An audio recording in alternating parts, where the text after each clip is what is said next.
Banyak yang bilang ekonomi kita baik-baik saja, tapi data terbaru dari Tempo justru membongkar fakta yang jauh lebih ngeri. Saat ini, Indonesia bukan lagi sekadar melambat, tapi sedang berada di fase rawan menuju jurang kebangkrutan.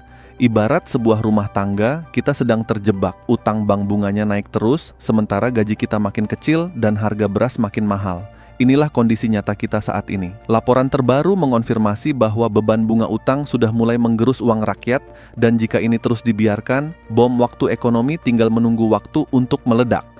Jangan kaget kalau subsidi mulai dicabut satu persatu karena ruang fiskal kita mulai habis hanya untuk bayar bunga utang.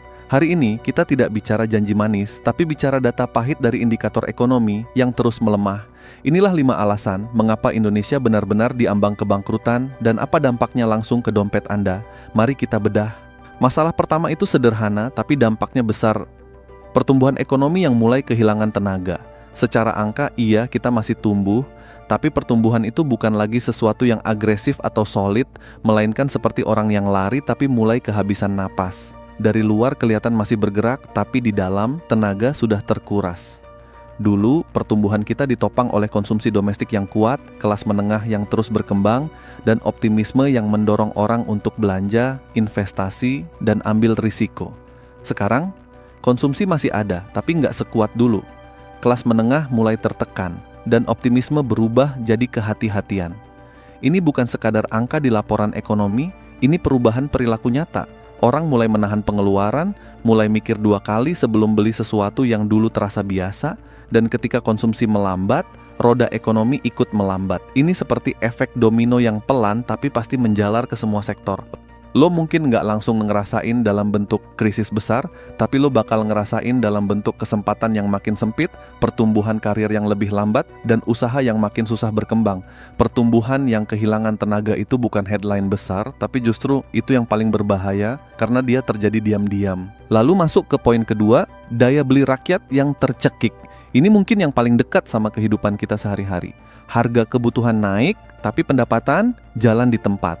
Secara resmi, inflasi mungkin terlihat terkendali, tapi realita di lapangan seringkali beda cerita. Harga beras naik, minyak goreng naik, listrik naik, transportasi naik, tapi gaji naiknya nggak sebanding, bahkan kadang nggak naik sama sekali. Ini yang disebut sebagai inflasi real, yang benar-benar dirasakan masyarakat. Dan di titik ini, lo mulai lihat pola yang mengkhawatirkan. Orang bekerja lebih keras, tapi daya belinya justru menurun. Ini bukan cuma soal ekonomi, ini soal kualitas hidup. Ketika daya beli turun, orang mulai mengorbankan hal-hal penting, kesehatan, pendidikan, bahkan kebutuhan dasar. Dan yang lebih ironis, sistem seringkali tetap terlihat stabil di atas kertas. Sementara di bawah, tekanan terus meningkat. Ini seperti kapal yang terlihat utuh dari luar, tapi bagian dalamnya mulai retak. Dan kalau retakan itu terus dibiarkan, suatu saat dia nggak akan bisa ditahan lagi. Masuk ke poin ketiga yang sering dianggap terlalu teknis, tapi sebenarnya sangat krusial. Jebakan utang yang makin mahal. Pemerintah, seperti banyak negara lain, bergantung pada utang untuk membiayai pembangunan. Itu bukan hal yang salah, tapi yang jadi masalah adalah biaya dari utang itu sendiri. Dulu, kita bisa dapat pinjaman dengan bunga yang relatif rendah. Sekarang, bunga makin tinggi, akses makin sulit. Ini artinya, setiap rupiah yang kita pinjam hari ini harus dibayar kembali dengan beban yang jauh lebih besar di masa depan. Dan ini bukan cuma soal angka besar di APBN, ini soal risiko. Ketika biaya utang naik, margin kesalahan kita makin kecil. Sedikit saja ekonomi melemah, sedikit saja penerimaan negara turun, kemampuan untuk membayar utang bisa terganggu.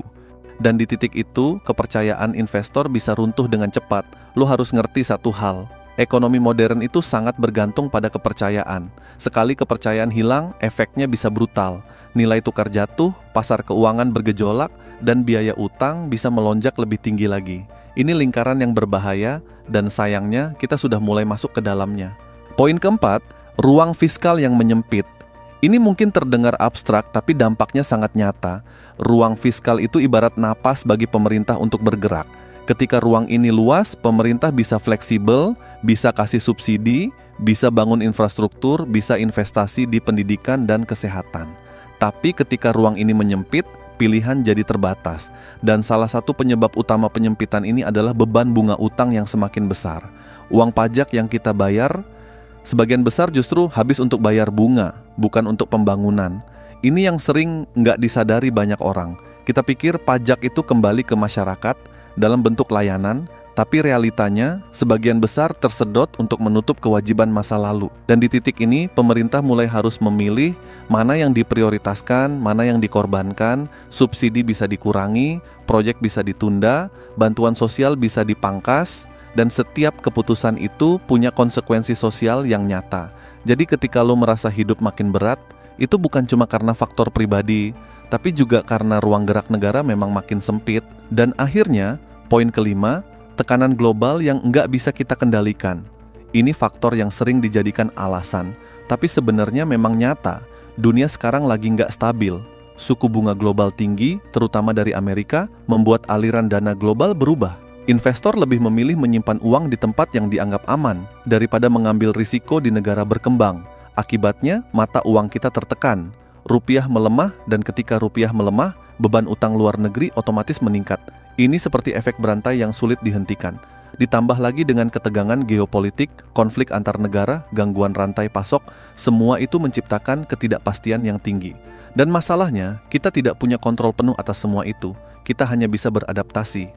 Tapi adaptasi itu butuh fondasi yang kuat. Dan kalau fondasi kita sendiri sedang goyah, tekanan dari luar bisa jadi pemicu yang mempercepat masalah di dalam. Ini yang bikin situasinya terasa semakin kompleks. Bukan cuma masalah internal, tapi juga kombinasi dengan faktor eksternal yang terus menekan. Sekarang coba kita tarik garis besarnya. Pertumbuhan melambat, daya beli melemah, utang makin mahal, ruang fiskal menyempit, dan tekanan global meningkat.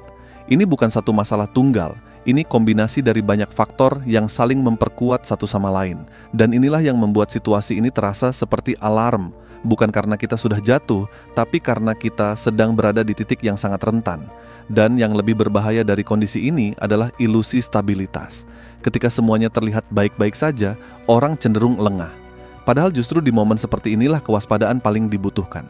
Skeptis bukan berarti pesimis, tapi berarti kita cukup sadar untuk mempertanyakan narasi yang terlalu indah untuk jadi kenyataan. Jadi apa yang bisa kita lakukan sebagai individu? Ini bagian yang sering diabaikan karena orang terlalu fokus pada apa yang pemerintah lakukan. Padahal, dalam kondisi seperti ini, kontrol terbesar justru ada di level pribadi. Pertama, kesadaran. Lo harus sadar bahwa kondisi ekonomi itu dinamis dan nggak selalu berpihak pada kita. Kedua, persiapan. Dana darurat bukan lagi pilihan, tapi kebutuhan. Ketiga, diversifikasi. Jangan taruh semua harapan di satu sumber pendapatan atau satu jenis aset. Dan keempat, edukasi. Semakin lo ngerti cara kerja ekonomi, semakin kecil kemungkinan lo jadi korban dari situasi yang lo sendiri nggak pahami. Ini bukan soal jadi ahli ekonomi, tapi soal jadi individu yang cukup sadar untuk bertahan. Di akhir hari, ini bukan cerita tentang ketakutan, ini cerita tentang realita. Tentang bagaimana sistem bekerja, tentang bagaimana risiko terbentuk, dan tentang bagaimana kita bisa tetap berdiri di tengah ketidakpastian. Kita nggak bisa mengontrol semuanya, tapi kita bisa mengontrol bagaimana kita merespons. Dan mungkin itu satu-satunya hal yang benar-benar penting. Jadi sekarang pertanyaannya balik ke lo. Di tengah kondisi seperti ini, apakah lo sudah cukup siap atau masih berharap semuanya akan baik-baik saja tanpa perubahan apapun? Tulis pendapat lo di kolom komentar, karena diskusi seperti ini penting. Bukan buat cari siapa yang benar, tapi buat saling mengingatkan. Kalau lo ngerasa konten ini membuka perspektif baru, share ke orang-orang terdekat lo. Siapa tahu mereka juga butuh sudut pandang ini. Dan kalau lo mau terus dapat konten seperti ini, yang jujur, kritis, dan gak dibungkus terlalu manis, lo tahu harus ngapain. Karena di dunia yang penuh distraksi, informasi yang jernih itu bukan cuma penting, tapi juga langka.